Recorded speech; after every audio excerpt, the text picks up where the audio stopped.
When I walk around the memorial, when I am in the museum, I pick up bits of paper that are on the ground. I don't direct the custodial staff to do that. Now, if the toilets aren't cleaned, maybe I'll say, hey, did we miss something here? And I'll have the team follow up with that. But if there's bits of paper on the ground, I'll pick them up. I don't go out to collect trash, but when I see it, I collect it. I do that because I should do that. We all should do that. And just because I'm CEO, I don't get to excuse myself for caring for the property and picking up bits of trash like that. And I don't do this to be seen, but if I am seen, that doesn't hurt. In a corporate world where all employees have great leaders with no egos that create fun cultures where people can do their best work, the employees and companies thrive while doing great things for the customers, themselves, and each other. Well, we know that rarely happens. I'm Jeff Palacio. I have been a leader for over 40 years for every t-shirt size company, from small 16 employees to extra large over 1 million. Please join me while I interview outstanding leaders that will share stories of great leadership and not so great. It will help you become a better leader while poking fun about all the crazy shit that happens in corporate America. Hi, I'm Joe Deshawn, and welcome to the Corporate Couch with Jeff Palacio. Today's episode is brought to you by Palacio and Partners, providing turnkey podcast creation, hosting, production, promotion, and related creative resources for you and your business. Today, Jeff is interviewing Matt Naylor. Dr. Matthew Naylor is the president and CEO of the National World War I Museum and Memorial located in Kansas City, Missouri. Matt began his tenure at the Museum and Memorial in June of 2013 and possesses more than 30 years of leadership in the nonprofit area.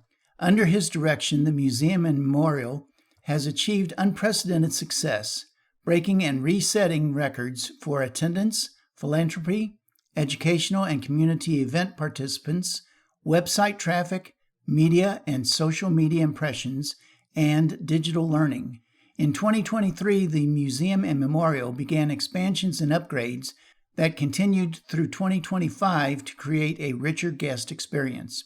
The Museum and Memorial has hosted 3 championship sports parades, 312,000 people for the 2023 NFL Draft, and over 75,000 guests for Kansas City's annual Independence Day celebration.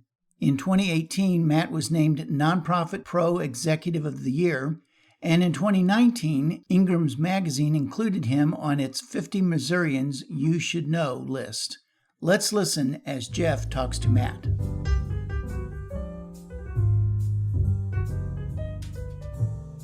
Matt, welcome to the Corporate Couch this morning. Yeah, great to be with you, Jeff. Thank you. Very honored to have you on. You're our first Australian-born Corporate Couch guest, so congratulations for that high honor. Yeah, well, that's something. I'm sure it's going to make your bio, official bio, when you send it out. I think so. I had the great opportunity to watch you and listen to you speak at Crux KC, the unmarketing agency led by Malia McRae, and just loved your story and what you're doing with the National World War I Museum and Memorial, and just got caught up in your storytelling and your great leadership journey. So I'm very excited to talk to you. But let's start from the early days. Like, where were you born, and what was fun for you growing up? Sure. I grew up in Melbourne, born in Melbourne, in a really working class area of Melbourne called Clayton. So like 6 doors up from the rubber factory, where we'd go on weekends, and it was a wet field in the back of the rubber factory where we would look for tadpoles and, climb under the fence to get in there and collect rubber wheels and use them to make billy carts. It had I think a good, solid upbringing in that working class family, where Dad had immigrated from the UK, and Mum was several generations Australian born, but her family also had moved some generations before from Australia. But really the whole immigrant journey overshadowed, or at least influenced greatly, I think, our childhood. His story having been in World War II, and then after the war really moving away from Europe, away from the UK. Was a printer there, came to Australia, to the sunshine, as he talked about. And I think that was a metaphor for both. It was actually because it was more sunny than it was in England, but also to move away from the sort of oppressive post-war experience of Europe, of the UK, of his family, his father, who he didn't really get on well with. So came then to the sunshine, and then really formed a new life for himself, and then met Mum, and then not only in time transitioned away from printing, but then got an education, went to Monash University, and both he and Mum worked at that university there for many years, and then really provided enormous opportunities for his children, for myself, for my siblings. Really, I think a great story of opportunity that came from parents who believed in what possibilities there could be. I have a couple of questions for myself, and I'm sure a lot of my listeners. What is a billy cart? So I don't know what we call it here. It's you've got four wheels and a box, and you a go-kart. That sort of thing, but it's self-propelled. So there was a hill. But my favorite thing though, Jeff, was not rubber wheels, but were metal wheels, because then when you go around corners, you'd slide out, which was a whole lot of fun. Right. Yeah. Skidding around. Yeah. Yeah. Oh, that's great.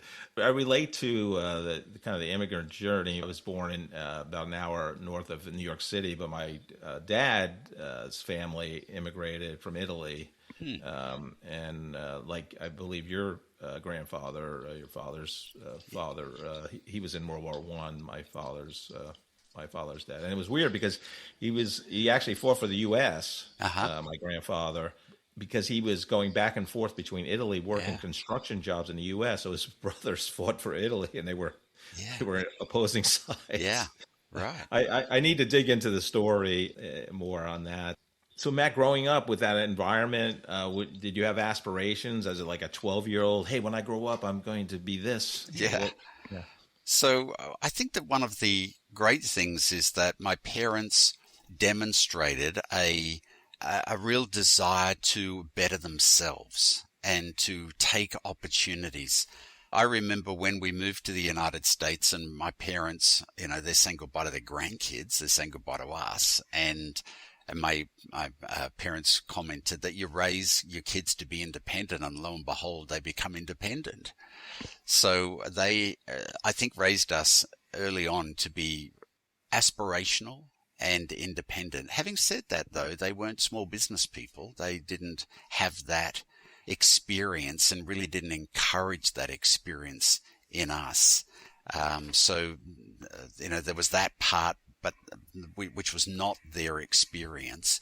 But certainly they were aspirational, and they had a real deep commitment to social justice and to the commonwealth, the common experience, which certainly profoundly and powerfully impacted me, both the commitment to the shared prosperity and also to issues of peace and justice, of a better world.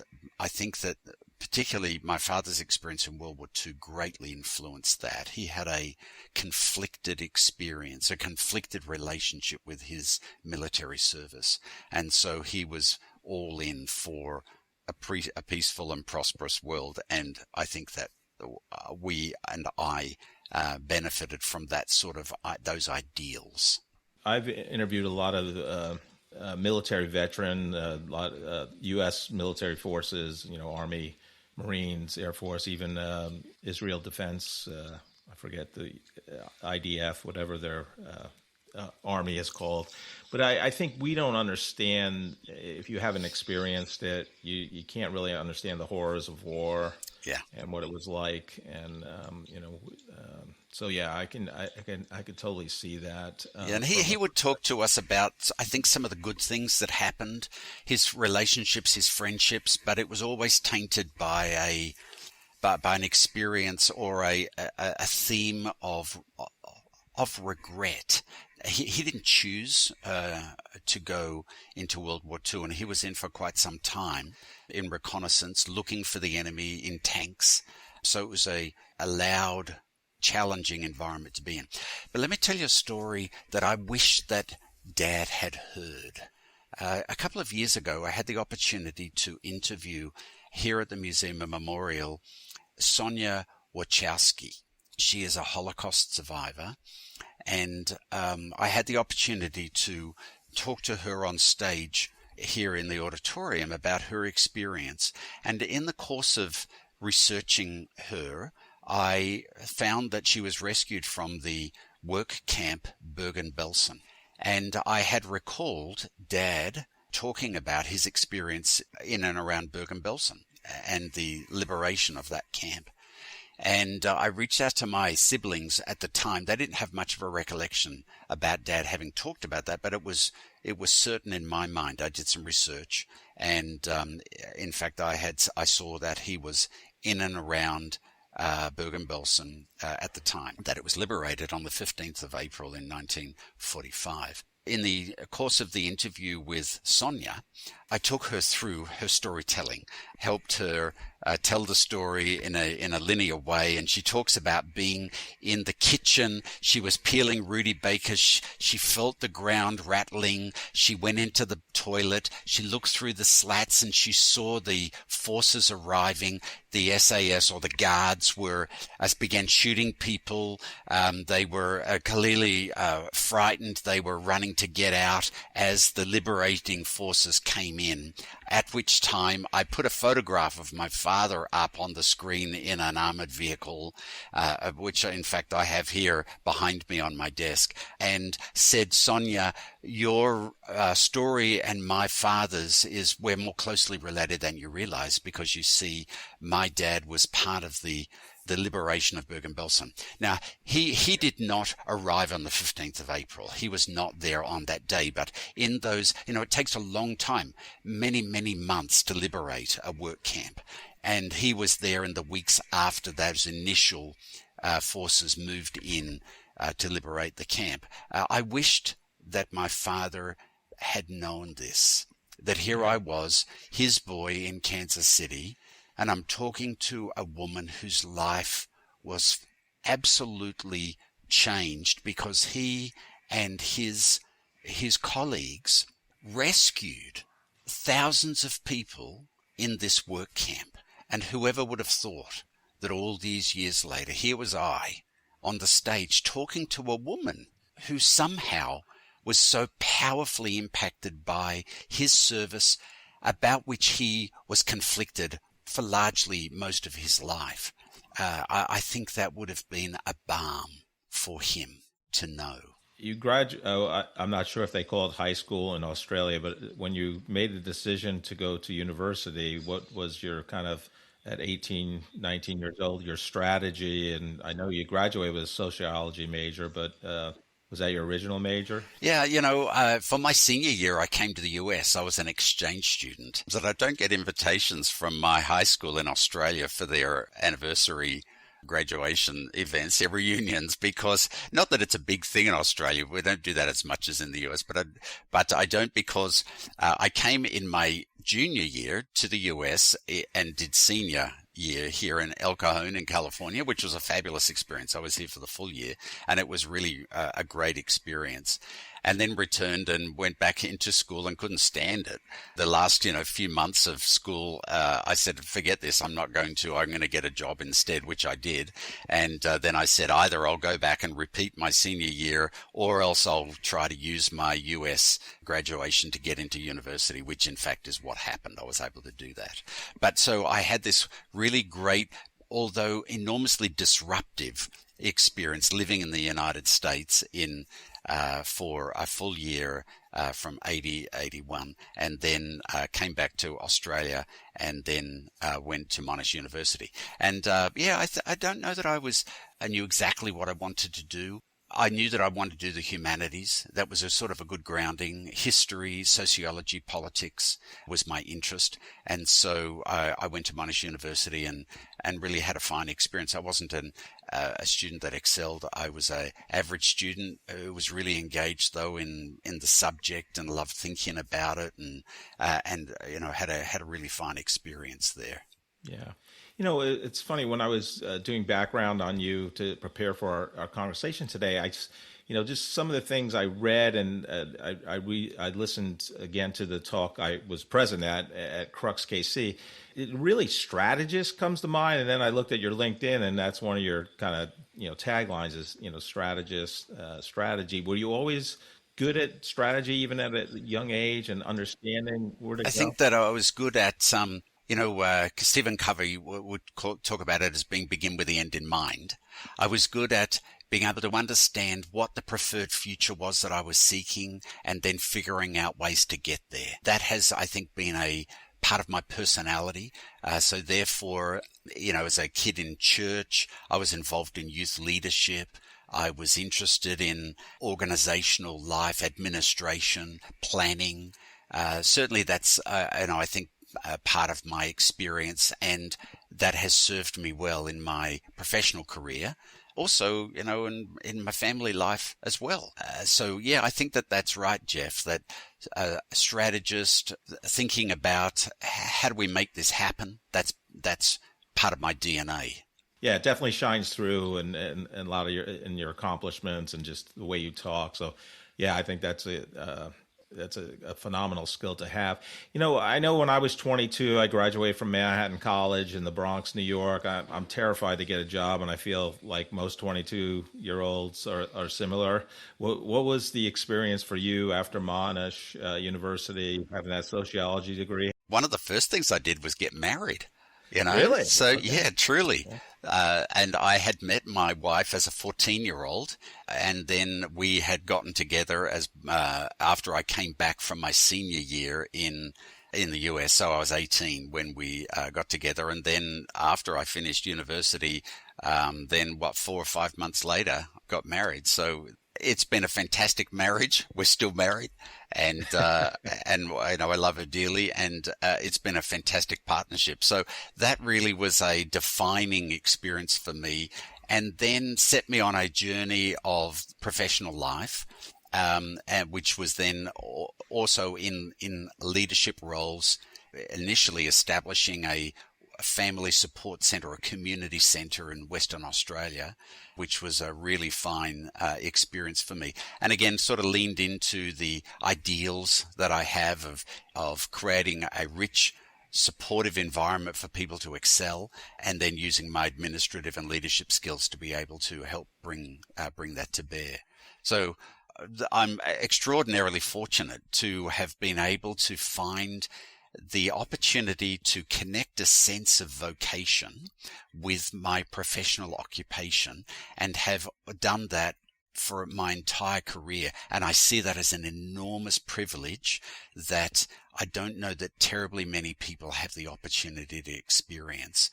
It's been my good fortune that a sense of personal purpose in my life has been closely aligned with my occupation. And that brings a deep satisfaction to my professional life. Yeah, I know you talked about that in your current role at the National World War I Museum and Memorial.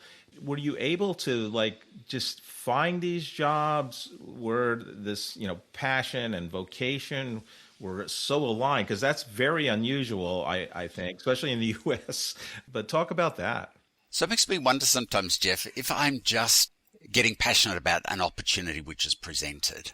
But I don't think so. I genuinely believe that I haven't just molded the job to my passion, but actually there's an alignment to begin with. So I spent 10 years as CEO of a humanitarian organization and traveled a lot in the developing world. Deeply satisfying work. Taught me just so very much, and caused me to alter my behavior in many environments, a really important part of my career. And also there, I found this deep alignment between my giftedness, my skill sets, my interest in human behaviors, and the ability to be able to lead organizations. So I see it as as good fortune, but also taking risk, making opportunities. When we moved to the United States in 2002, people would say, why in the world would you do that? In fact, I was talking to I remember being in Sydney and calling some sort of tech support, and the guy was in the US, and I told him, we're about to move to the US, and he, what in the world would you do that for? You're in Sydney. A beautiful city. We only get to live this life once, and so let's make the most of it. And so we've had that attitude. I've had that attitude and been willing to take risk where we're able to manage it appropriately. And it's been really nourishing for me, and I think really great for the family. We've had a great career and a great life. I think you were talking about Outreach International. Was that your first CEO role? Yeah, first major leadership role. I'd had in administrative leadership roles prior to that, but not with the level of responsibility nor directly working for a board as I did with Outreach International. Yeah, so talk about that process for you. Was that kind of once you got established professionally and as you took different roles in Australia, was it a goal like I really want to bring my gifts as a strategist, as a servant leader to, at the highest level where I can lead a whole company? Yeah, no, it really was that. It was also a sense of restlessness. Life was good in Sydney, but I felt really restless, and felt that there was something else. And so Terry, my wife, and I would talk about this, and we were up for an adventure. So we said, well, maybe there is something else. And then a friend of mine, David Rubino, was one of the senior leaders in Gateway. Remember Gateway Computing? Oh, and yeah. His wife was on the board of Outreach International. And so I would talk to Dave about this sense of restlessness and opportunity that I felt like I needed to be pursuing. And so then that led to my engagement with Outreach International, it was a really great fit. It was very, very satisfying. The ability to be able to lead an organization, to balance the complexities of nonprofit leadership with working for a board and many stakeholder relationships, it taught me a great deal. One of my core mentors there was my board chair for quite a number of years, Harry Ashenhurst, who was the chief administrative officer at Lennox. So Harry had enormous institutional experience and PhD psychologist as well, and so had also an inquiring mind, as did I, an academically inquiring mind. So, and taught me a great deal about administrative leadership, about organizational leadership, about working with boards and managing stakeholder groups. The working with many country teams also has a complexity to it, which I found really satisfying. The broader the responsibility, the more satisfying I found it. I found the complexity to be really stimulating for me intellectually as well. So it was great, a really great opportunity, great experience. I felt like I was having an impact, was enabling people in poor communities in a way which was ethically appropriate, was really enriching for them. The development approach has a very long tail of impact, and so that was really nourishing and satisfying as well. So yeah, really a very fine experience. Yeah. And I'll tell you one of the stories that one day there was an aha moment, and I was with Harry Ashenhurst. I'm on the phone and we're talking about some complex issue that I'm dealing with as the leader of the organization and some of the challenges that we have with various stakeholders and so forth. And I was lamenting what I would prefer, how I prefer things to be.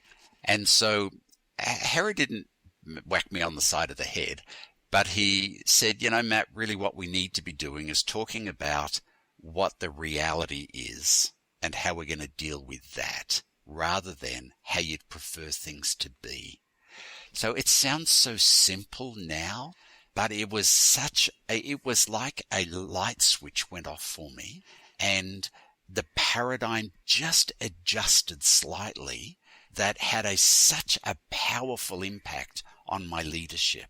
So it's about holding in tension those two things, the preferred future and the reality of the current environment. What I was doing was not sufficiently giving weight to the environment in which I found myself, and instead I was chafing against that. But when Harry, he didn't tell me, Matt, you don't have these things in proper balance. It was though through the discussion with him that I realized that I needed to hold these things in better tension with one another. It completely changed my capacity to bring effective leadership to the stakeholders with whom I work, because now I was much better able to say, okay, here's where we find ourselves. How am I going to navigate these relationships in order to get to the preferred future that I might see or we've collectively articulated? It was a very powerful leadership and a lesson in leadership that has had an enormous impact for me for the past 20 years. I want to talk more about your leadership because, during the Q&A session of that event I saw you speak at, was this gentleman stood up, and it wasn't a question. He just said, hey, I just wanted to tell everyone that my daughter, 22 years old, worked at the World War I Museum as an intern, I believe, and she would come home almost every day and say, well, yeah, the CEO, Matt, he talks to me, he asks me about myself. And I just think one of the best traits as a leader is caring for others. And where did you get that part? Was it inbred, or was it Covey? I just love to hear that story. So I think it's a variety of things, Jeff. Upbringing has an impact there, where care for each other was articulated, that we need to be looking out for one another. The common experience is something that we need to be giving value to. In the Australian culture, there's at least a myth about egalitarianism or mateship. It's valued highly that, and there's this other idea of that Australians refer to as the tall poppy syndrome. The idea that don't get too big. Don't be the poppy that rises above the group, because you're going to get chopped off. There's some pretty negatives associated with that, but there's also a value that's expressed about the experience of the collective. So I think that that's been an important aspect of my leadership journey, is that there's value placed in the experience of the group, and it's not just about the few. I remember once being in a leadership training program, and the facilitator was talking about creating an environment where you develop followers. And I really chafed against that. And that was so counter to my approach. What do you mean I would have followers? Why would anybody want to follow me? We're going to do this together. They're not going to be my followers. Now, I think I have a more mature understanding of that now, that in fact leadership does mean that people do seek to be persuaded by the vision which is yours. And so I think my understanding is better now than what it was before, but it does come from an ethos, which I think is a particularly Australian one, which as I've described. So therefore, those values play into my leadership now, that there's value in all of the giftedness that people bring to the task. In all of our roles, we're all important, we all have a role to play, and it's about the leader's role is articulating what the future is, and then trying to get the people aligned as best as can be with their giftedness and with the important work that they do. So hence, I like spending time with the staff team, with our volunteer teaming, affirming what their role is, helping them understand how their part plays in the bigger scheme, how what they do matters to the entire enterprise. I think that that's part of my responsibility, is to help people see how what they do impacts mission. And so I want to be spending time with staff, with volunteers, including with our guests here at the Museum and Memorial, listening to their stories and why they find their visit here to be a good one. I had the honor to interview Bill Miller, the CEO of WellSky, very famous 3,200 plus employee company in Kansas City that's in the healthcare tech space. And Bill, they have a new hire training every 2 weeks, and Bill attends 90% of them. And people are blown away that he's there and he's asking questions about them. And people will raise their hand. Like, I was at my company 8 years or 10 years or 15. I never met the CEO. And he just thinks it's a matter of, you want to get to know the people that work for you and know a little bit, as much as you can, about them.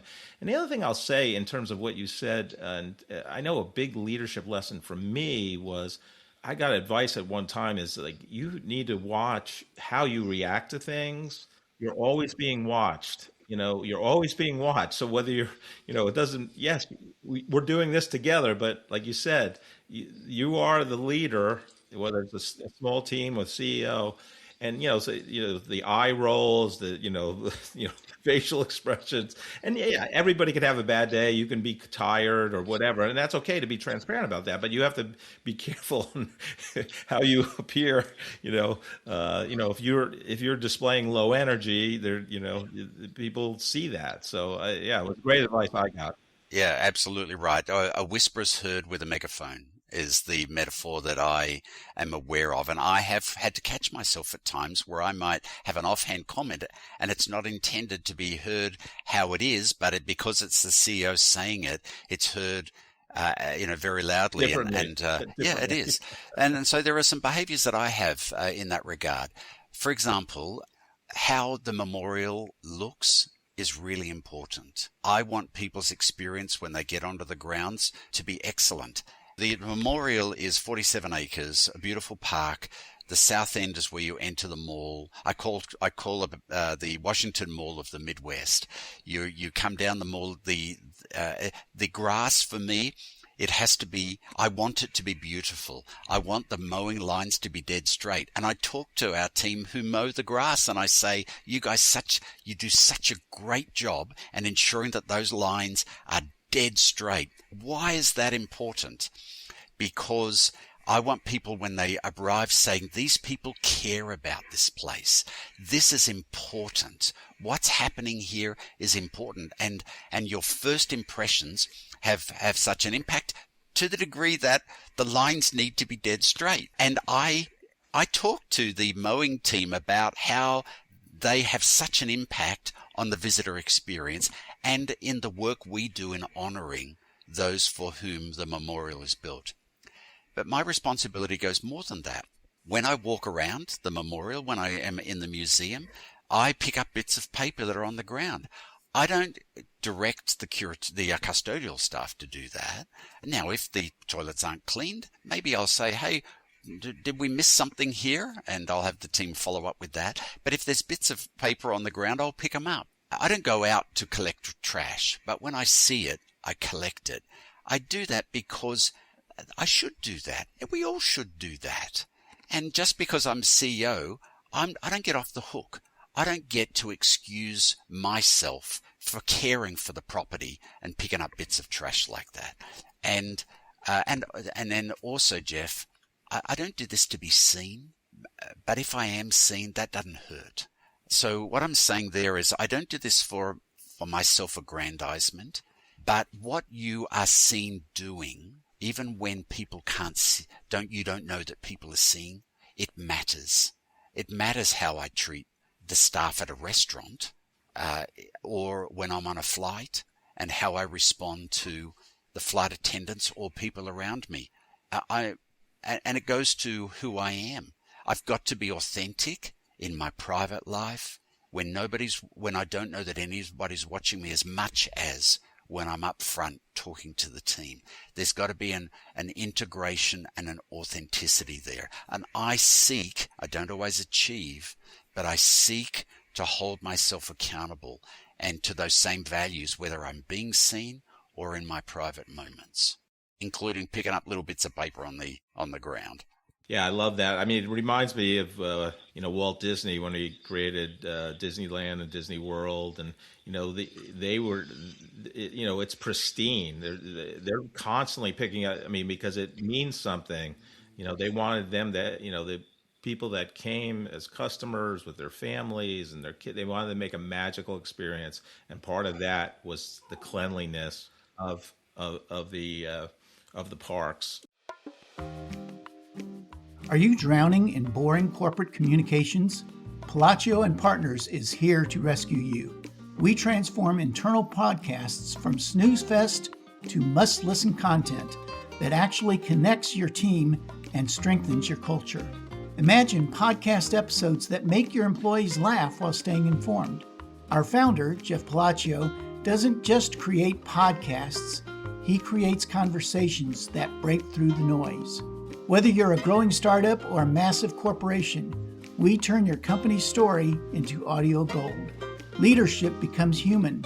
Remote teams feel connected. Your message cuts through the clutter. Palacio and Partners, where corporate communications gets a fun makeover. Let's make your podcast work harder than your email inbox ever could. Jeff is happy to share his insights on podcasting with you. You can contact him via LinkedIn or schedule a Zoom call via the link in the episode description. You know, you're at CEO of Outreach International for almost 10 years, nine and a half plus. What was the kind of the impetus to move on from there? So my theory is that when you work for a board, you want to leave at the time of your own choosing and when they still love you, because both of those things are going to change. And so also I am conscious of overstaying. I think that it's good for an organization to have new leadership at times.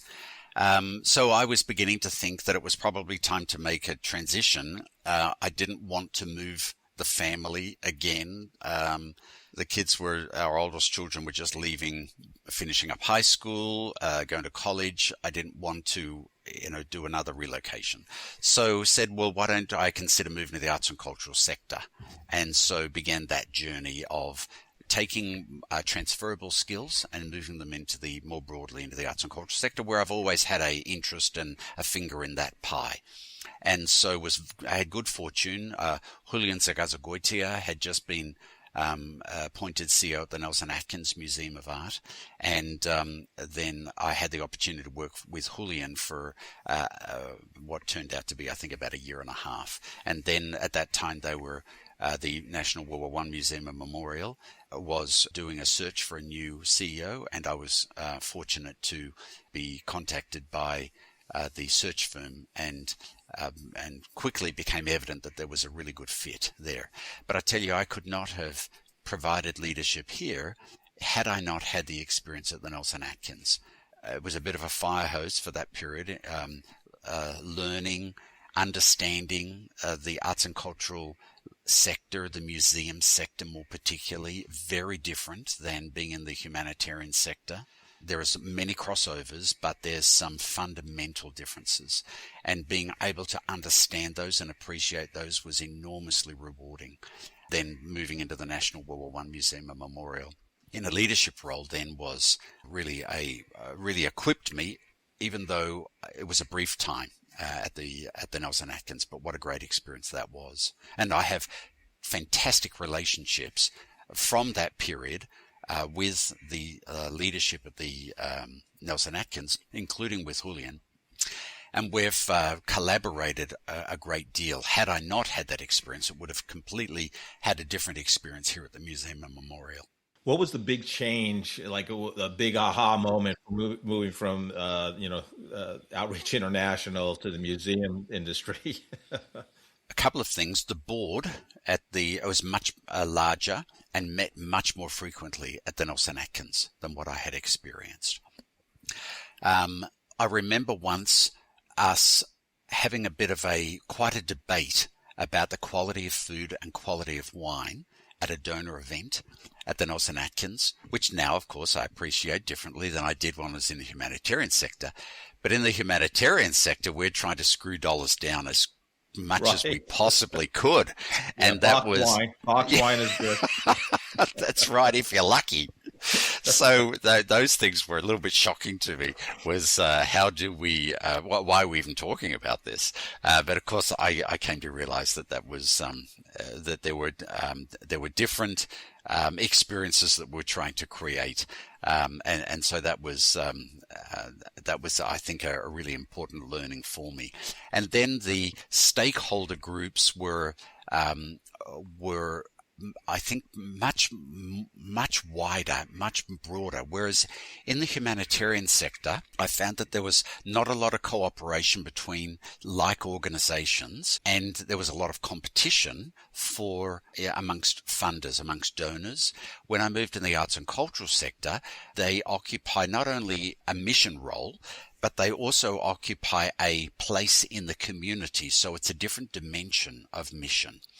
And I have experienced much more collaboration and cooperation in the arts and cultural sector, locally and right across the country, in fact, internationally as well, quite differently than what my experience was in the humanitarian sector. I think that that's been a really important paradigm shift for me to understand, and then to be able to bring my leadership to bear in that respect. I really enjoy the building relationships, working with stakeholders. I enjoy the complexity of stakeholder relationships. So that's been very rewarding for me. One thing is evident is your passion for what you do at not only in the past, but definitely with the museum. And this year is the 100th anniversary, the centennial of the museum. So, but talk about what in 2013, when you started as a CEO, kind of, what you inherited and how you built the passion. And I'd love to talk about the building and the architecture, and it's a phenomenal story that every Kansas Cityan, as well as we're talking, it's June 16th, the World Cup first match in Kansas City today. So talk all about this, where we're at with the museum. Yeah, so I came here in 2013, and the Museum and Memorial had been through a period of decline and then rebirth, but it was drifting. And administratively, it was not in good shape. Morale was very low, and it was in a challenging place. In fact, had I done better due diligence, Jeff, I'm not sure that I would have taken the job. Those experiences when you finally get to open the books and you see actually what's behind the curtain. You think, right. Oh my gosh, what have I got myself into? But I had a terrific board. I especially had an incoming board chair in Tom Butch, who was an outstanding partner to be working with, which I did as board chair. He served for 3 years, which was a really important experience for me, that we developed a deep level of trust with one another, that then we were able to really change the trajectory of the organization. And that coincided with the 100 year or the centennial of World War I, which itself had a natural lift, but we were able to really lean into that and then change the course of the museum and memorial. When I came to the museum, I said to my colleagues, I want for the museum and memorial to take its place amongst its civic peers. It had an adolescent mentality. When you're the parent of an adolescent, you have two roles: to be a wallet and an idiot. And the museum sort of had that relationship with lots of groups, that it didn't have a mature relationship. It was like an adolescent parent relationship with lots of its partners. And we wanted to transform that. I wanted this museum and memorial to be considered a peer of the Nelson Atkins, a peer of other civic and arts organizations in the city. We don't do this through hubris. We don't do this by saying, look at me, look at me. We do this by servant leadership. We do this by doing quality work, by having solid exhibitions, by inviting others to partner, and then we partnering with others, finding where there's mission alignment, and then finding ways where we can enrich each other's work. That's how we do that. We do that by articulating what the purpose of the institution is, why it's important, finding ways where that connects with people's lives. One of the early awarenesses I had was that I thought there was a disconnect in the stated mission of the organization and what it could be. Earlier, when I came to the organization, we expressed the mission as to make relevant World War I to current and future generations. And whilst that was well articulated, the phrase to make relevant sort of stuck in my throat. It felt like you're jumping up and down saying, see, I really matter, I really matter, I really matter. And I don't know that we can ever convince people that we really matter. Instead, I said, let's assume relevance and instead talk about the enduring impact of the war. So we reframed the mission to say we're America's leading institution dedicated to interpreting, remembering, and understanding the Great War and its enduring impact. We assumed relevance. We didn't want to make relevant. We know that it's relevant. So let's instead focus on, firstly, being America's leading institution. That's aspirational. Our work of memory and learning is about interpreting, remembering, and understanding the Great War and its enduring impact. That's how you connect the mission to the contemporary experience. That articulation in those early years changed, I think, the trajectory of the organization. It helped it begin to develop a confidence that in time enabled us to claim our rightful place amongst our civic peers. An aspirational ideal that people got behind, and it had a powerful impact on the many stakeholders, on our donors, on our volunteers, on our staff, on the organizations with whom we sought partnerships with in a very positive way.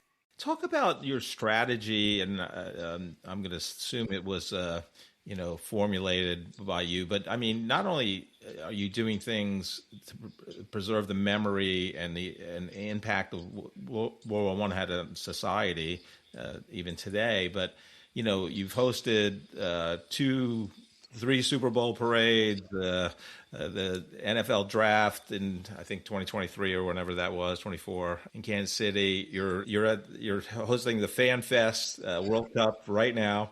Talk about that process for you. Earlier in my time here, we began our first work of reworking our strategic plan. So I'm an advocate for 2-page plan. I like it being articulating the core objectives and then some tactics or some, sub-objectives that list below that. We use all different terms, don't we, for strategic plans. But the idea there's 5 or so core things that we're pursuing. When I came, I used the metaphor of us being in a sailing boat, and we're going to go from here to whatever our destination is that we're articulating. And we've got to be able to have a plan that enables us to navigate and tack depending upon the conditions and the environment that we're in and so forth. Of course, having grown up sailing in dinghies and having had sailing boats ourselves, catamarans was our thing. I have had those for many years in my past. I soon realized that nobody really knew what I was talking about because we didn't have a table of sailors. We didn't have a room of people who experienced sailors. That's the problem of growing up by the ocean is those sorts of metaphors don't work so well. In any case, we had about 600 people who wanted to contribute to input on our plan. That said something to me. So many people wanted input, and we engaged the folks at the Block School of Nonprofit Leadership at UMKC to work with us on building out what was then, and it has been and continues to be, a 2-page plan. Part of that was to be the front porch of Kansas City. Was to embrace not only our responsibility about preserving the memory of those who served and helping people understanding this powerful and transformative period in world history and how we continue to live in the shadow of the war. Not only is it about that, but we also have a civic place here in Kansas City as the gathering place, as the front porch. So therefore, when we're given opportunity to be hosts of large-scale events, sometimes, Jeff, it's pretty inconvenient and very demanding on the staff. But it's mission. it's mission aligned. And so what we seek to do then is to find ways where we can weave ourselves into the narrative. So when things like the NFL draft the NFL draft and also the Chiefs parade, we then will provide educational content online about how the NFL was formed after World War One, how football was used during World War One. This is not about sort of stretching things to inauthentically insert ourselves into these events, but actually finding ways where we can connect and introduce people to our work. Let me give another example. Some years ago, we were having on a Wednesday night a lecture about propaganda in World War One. So posters are really, there's massive art that came about in World War One through the medium of posters. Very famous artists created these incredible posters, and it could be considered as public relations. Equally, it can be considered propaganda. So this was a lecture about propaganda or war art during World War One. The auditorium was packed, overflow outside, great lecture, the typical crowd, mostly, grey hair set like me, people enjoying a good evening about propaganda World War One. That's on Wednesday. Next night's Thursday night, and I'm on the stage. We've just had a 30-minute lecture from a professor from the University of Chicago talking about tattoos in World War One. Prior to the lecture, there was bars set up in the auditorium lobby where people were encouraged to dress in a manner where people could see their tattoos if they had tattoos. And then in the audience, I had to my left after the lecture, I was seated in the middle, and to my left is the professor, and to my right is Whispering Danny from Exile Tattoos at the time. And we're having a conversation about tattoos, the history of tattoos. The audience is full of young adults primarily, many of whom are heavily tattooed. I can imagine that they never imagined, they never expected to be at the National World War One Museum Memorial, welcomed, encouraged to dress so that people can see their tattoos. And we're having a conversation about how tattoos were expected and required in some instances during World War One, the history of how that changed and that they would find themselves there. It goes to an ethos that we would have, that we want people to be welcome here at the Museum and Memorial. So it's not only what's happening on the grounds, but it's also what's happening on the inside, that people see themselves as part of the story and as part of the history of this place. It's an ethos or an ethic that we've adopted, then gets itself expressed as not only a purveyor of education and great experiences, but also of being host of events such as the draft, parades, the Stars and Stripes picnic, the World Cup Fan Fest. It's all driven by the same ideals. They're all connected to our mission. Another example about that. We are also a free speech zone. So people often come on the grounds to protest, and we don't have a view about what they're protesting. I know that some staff, it's hard for them when there are people on the grounds protesting or speaking about issues that are in sharp conflict to what some of the staff's ideals are. At other times, they celebrate that privately, but we don't have a position about that. That's not for us to decide who protests. Our view is our forebears, those from Kansas City and all across the country and other countries, went into support of the Allies in World War One to, as Woodrow Wilson said, help make the world safe for democracy. That includes free speech. So we would welcome people to our grounds to exercise those very values for which this place was raised to remember, because those values are in alignment. We don't have to agree with what those things are, and it may make some of our staff feel uncomfortable. That's okay, because they're the values, that's the complexity of democracy, and we want to be a place where people feel welcome. Another example, the city made an ordinance that parks have to be closed after midnight and not open till 5 o'clock to deal with some issues in other parks around the city.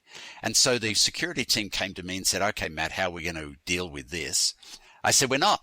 We're not going to close. We're going to be open all the time because we want to be a welcoming place that when you're leaving the club at 2 a.m. and you want to come by with your friends or your boyfriend or your girlfriend or whatever, and you want to see the sights and take in the best views of Kansas City, I want you to do that here. And I want this to be a safe place. It's well lit.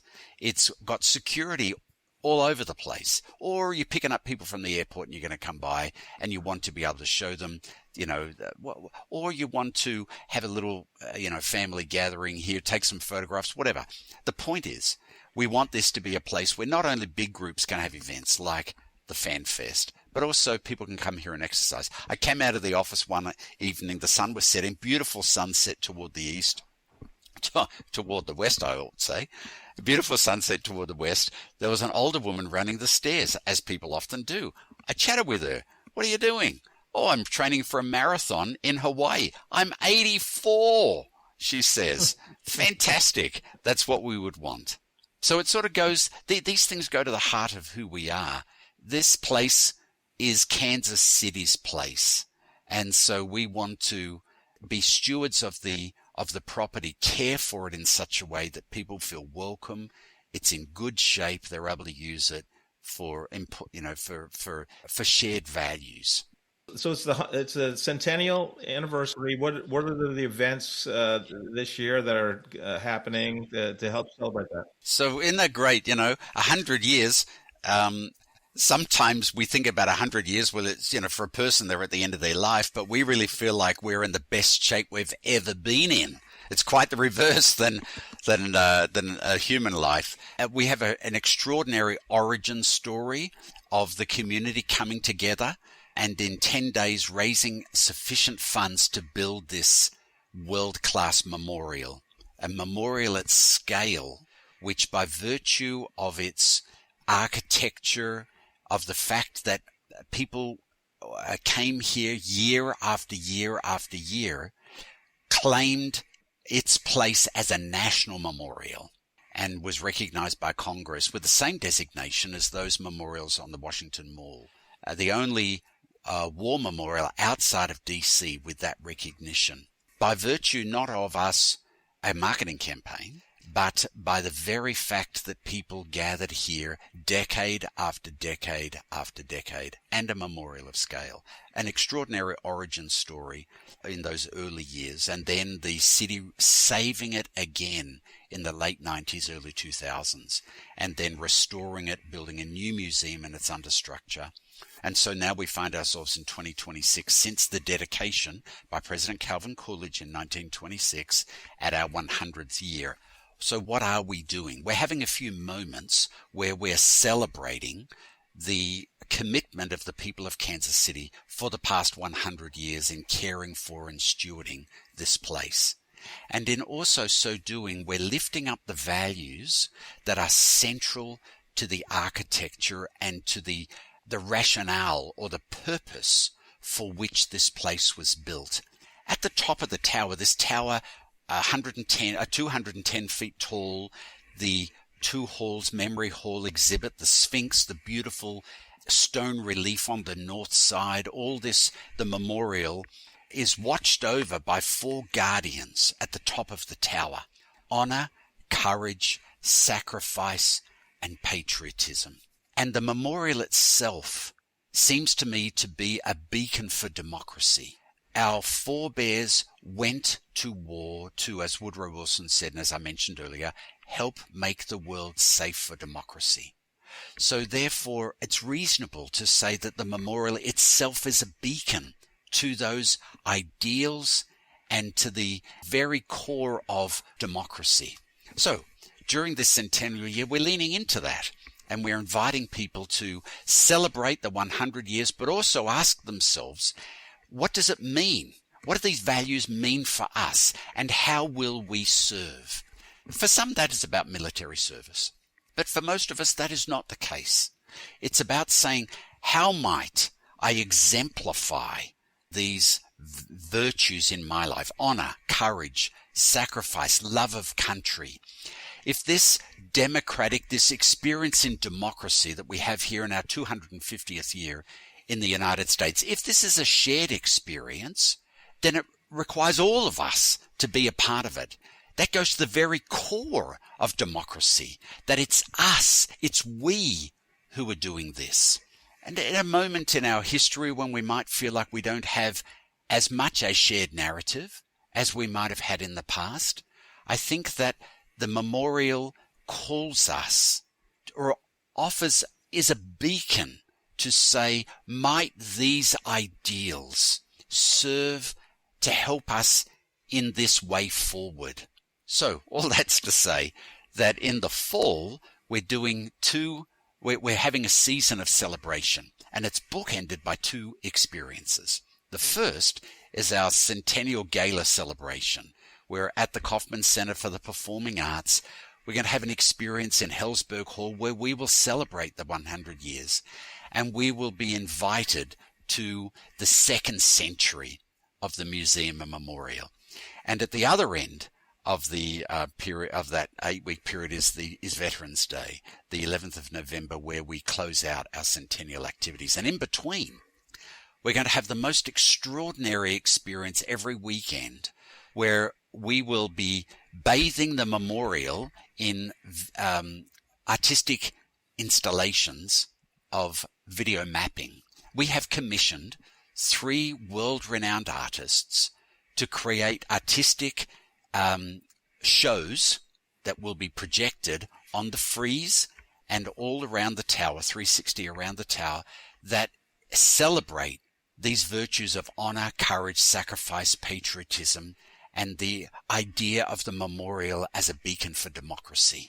So we will have 26 nights where the community will be able to come out and see a spectacle like they have never seen before, and celebrate this 100 years of caring for the memorial, America's 250th, and I think be invited to think about what does it mean in this year, in America's 250th, at this moment in 2026, what does it mean to be an American, and what might the future be for us, to be called again to these core ideals of democracy, of honor, of courage, of love of country.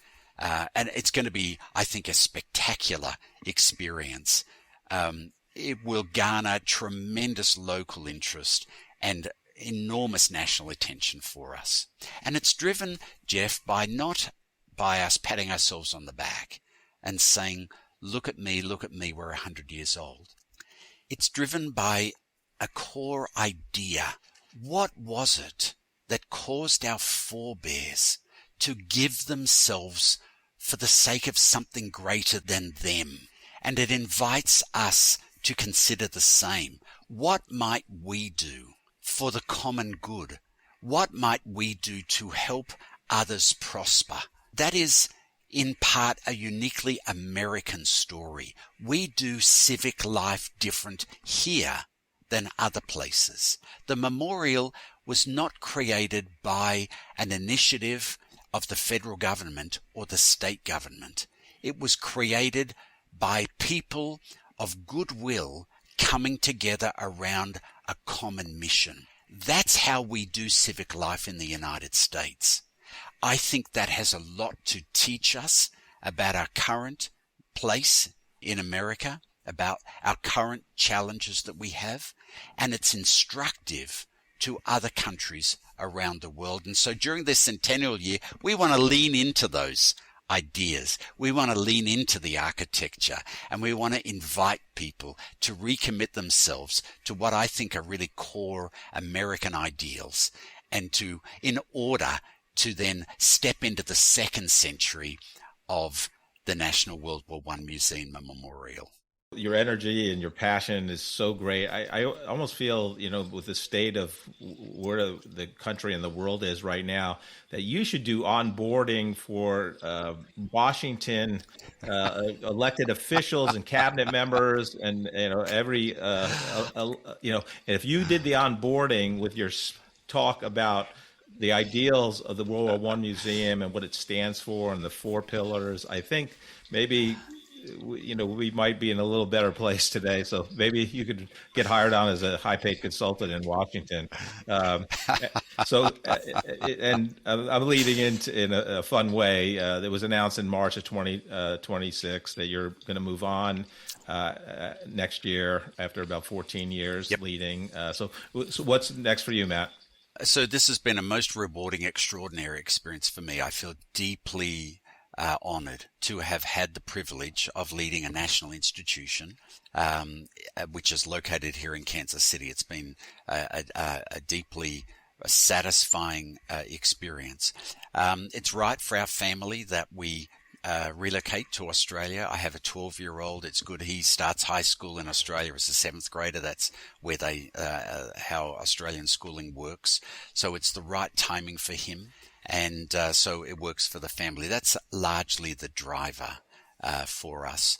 And will have been in the US then for about 25 years. So that's a good career here. And what I want to do, Jeff, is to take what I've experienced and be able to have influence in the Australia for-purpose market. That I think is essentially in an advisory capacity. I think that people, as one gets older, you're less attractive for big roles, but you're very attractive in an advisory capacity. There are really important work to be done in the for-purpose or not-for-profit sector in Australia. And I think that I can come alongside boards and CEOs and support them in navigating the challenges of change and complexity. And that's where I think my contribution is going to be in the years ahead. In this next chapter is helping those CEOs, those boards, be able to have clarity and navigate complexity and change. That's where my skill sets, I think, are well aligned. So that's where I see myself in the future. I love it. I know you'll be successful, and anyone that gets to work for you will be an honor for sure. Matt, I love helping two groups of people. We talked about when we graduated from university, the terrifying getting that first job and starting the professional career. What advice would you have for anybody at that age trying to navigate that today? Yeah, I would say that there is an argument that you just need to follow passion, and I'm not a full subscriber of that. I think that you need to immerse yourself in a career where you are able to balance satisfaction with your skill sets, but you may well have passions in other areas of your life, and they don't all need to be pushed together into your occupation. It's okay to live your life in that way. So I would encourage those who are moving out of college into professional life to find themselves in occupations that support their ongoing learning, where you feel like you're valued and able to make a contribution, and to not do that all virtually, but to do it in the company of others, where you're able to learn from and benefit from the experience of being amongst others who have already been through, have already gone down part of this road before, and be willing then to pivot and make change, which may mean in the future you're able to spend your professional life in areas where you can be passionate, but you can be passionate about more than one thing as well. That would be one of those advice that I'd offer, Jeff. The second group is that individual contributor who decides to take that career path and lead a group of people on an org chart. They're a first-time manager, supervisor, whatever the title is. What advice do you have for them as they begin that leadership journey? They really need to be listening and hearing what people are saying, be really attentive to stakeholders. If they work for a board, have a deep relationship with board and with board members, to see them as an asset and a resource, and then be able to leverage those relationships for the benefit of the organization, to walk kindly, to walk gently, to be willing to be a storyteller and help articulate the preferred future of the organization, but grounded in listening to others. And I see that one of the core responsibilities of a CEO is to be the chief storyteller, to help people see what the future could be and what their role is in creating that. And I would encourage people who are stepping into that role to consider how they can do that in a way which is authentic and builds people up. What a privilege it is to be in a role where you can help build up others. I mean, what a cool thing that is. You are a master storyteller, Matt. I could listen to you for another hour, your leadership wisdom. I'm told by my producer I need to cut it. So thank you so much. It was an honor to have you. Great to spend time with you, Jeff. Matt is just, he's your definition of level 5 leadership, servant leadership, whatever you want, whatever the highest levels of leadership is. That was amazing. I just thought he was just so good. I learned what a billy cart was. I guess I built a billy carts when I was growing up too in Peekskill, New York. He did in Melbourne. You didn't even know it.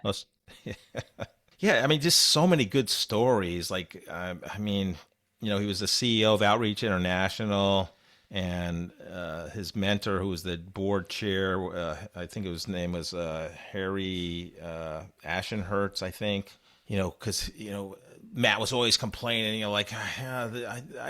this is not how it should be. It's not how it should be. It's not how it should be. I want it like this. I want it like this. And Harry said, look, you got to embrace reality and work from where reality is. It's great to have a vision and all that, but it's going to take time to get to the vision, and you can't be in the future, because then if you're in the future, you're not in the present and you can't deal with what's going on now. I thought that was just such a beautiful take on leadership, and it was a lifelong lesson for him that shaped him. And talk about leading, becoming the CEO of the National World War I Museum and Memorial in Kansas City. It was bad morale, and their motto was, make World War I relevant to people.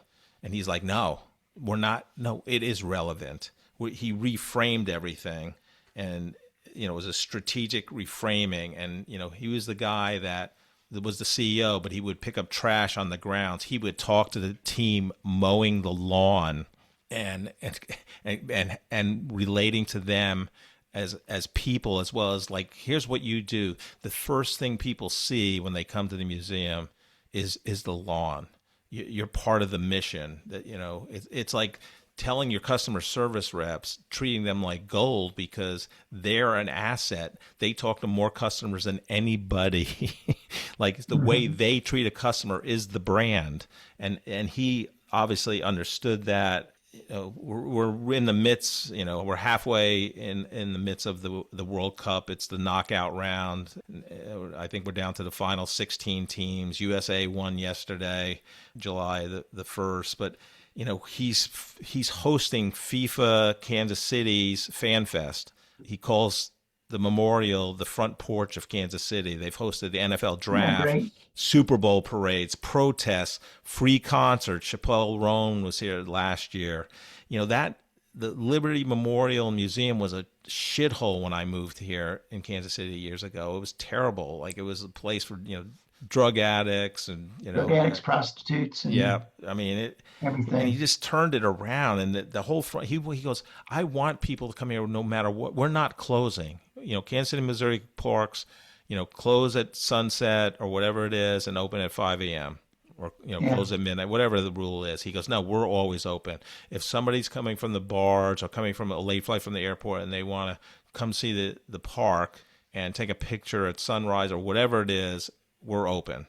And it's just, just brilliant. And then he's interviewing a Holocaust survivor. I forget her name. It was like Sonia Warshawski or something.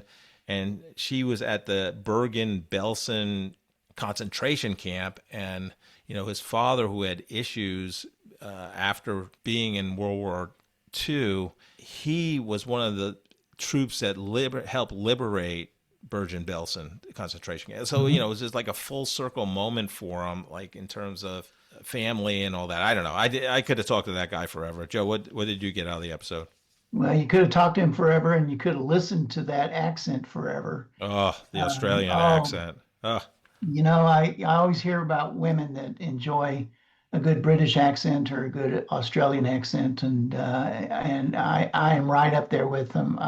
Maybe there's a little romance going on there or something, but just listening to a British or Australian accent, of course, they'd be offended by that because they would say that's two completely different things. And right, right.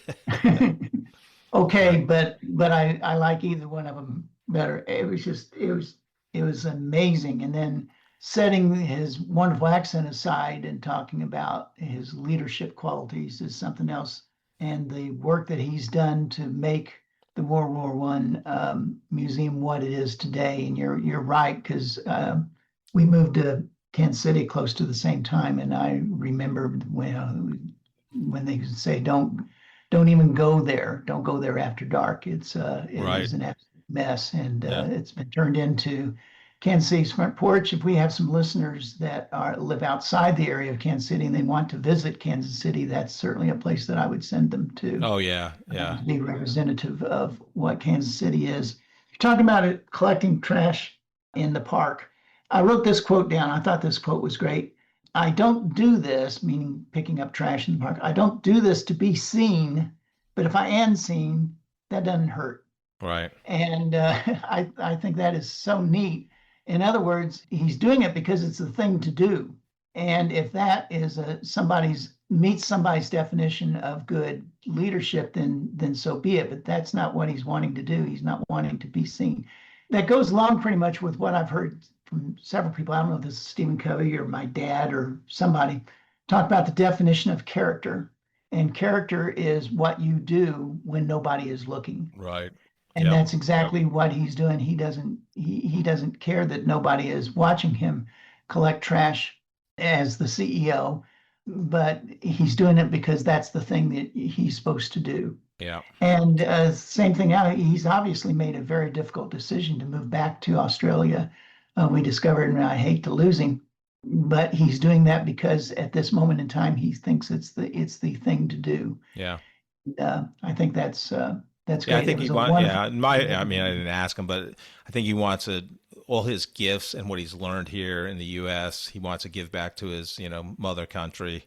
Sure, Yeah. and who wouldn't? Yeah. Who wouldn't? I think it's Yeah. great. Loved it. And really, what better spokesperson? It's the 100-year anniversary in 2026. The big events coming up this fall to celebrate. And what a better, I mean, no better spokesman. He talked about the architecture of the building and the statues and looking past and looking forward. I mean, the guy is like the perfect example of leadership and servant leadership and creating a culture where people thrive and want to do great things. So, Yep. Joe, I'm down in the dumps a little bit. So I need something. I need a little humor in my life. You know what you need to do? You need to take up skydiving. What? You need to take up skydiving. I think it's great. Here's the neat thing about skydiving. You think you need a lot of equipment and everything? No. You don't even need a parachute to go skydiving. You only need a parachute to go skydiving twice. Thank you so much for listening to this episode of The Corporate Couch. If you enjoy the podcast, I would love for you to take 2 minutes out of your day to rate us 5 stars and write a review. Please join me next week to learn from another great leader sharing their professional journey and insights.